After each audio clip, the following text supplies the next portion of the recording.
Alright, so previously what I had been doing to cut this circle is I created this little bit of a jig. We got a nail at one end to be the center point, and then I used a Dremel cutter wheel to slice into this area to give me about where I needed to position the X-Acto blade, and it turned out perfectly. It's just over 3.5 inches or so.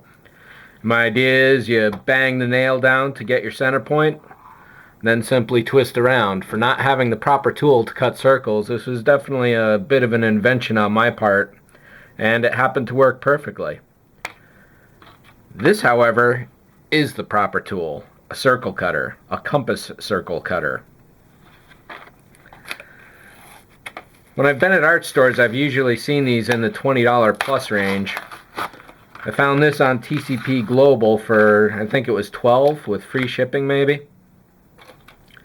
Clearly this is the way to go if you've got one. And the very few circumstances where you really need to use it, clearly this is the best option going on. It'll cut up to a 14-inch circle. Let's just check that actually. It'll actually cut up to a 6-inch circle. My mistake. Why these measurements aren't in inches, I don't know. But essentially, oh, and you know what?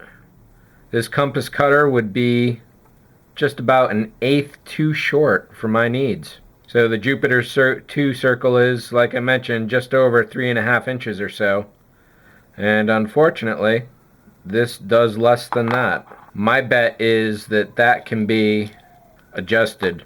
Yeah, so all you would have to do, and something I think I will do, is drill a new hole in this area and glue that in.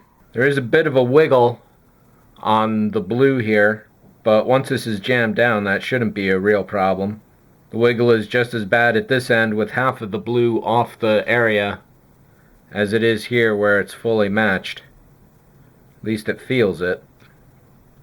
Now it is a little bit more of a wiggle, but once it's fixed down it should be fine. So in fact, I would have to go somewhere just beyond the range. And in fact, to help me visually see what's going on here, do a little Sharpie. There we go. So there are two little arrows, one on each side, and now they're much easier to see. So yeah, this is the basic idea.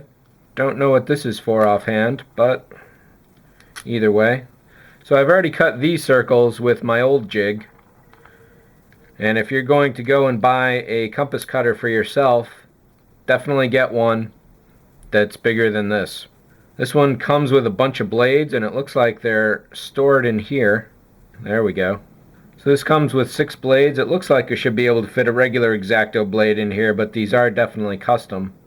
And I put a couple 2B leads in here as well, but it doesn't have a lead holder.